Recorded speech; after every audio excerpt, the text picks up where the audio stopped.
And the school system will save $100,000 a year, minimum, in reduction of children having to repeat grades. When these children are in homes that are stable, they're not going to have to repeat grades.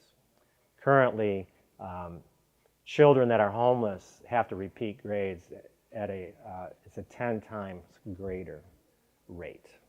The other thing is that it's hard to put a number on, but if you look at what the cost of homelessness is through medical and all different types of government programs and things like that, that's going to be going away, you know.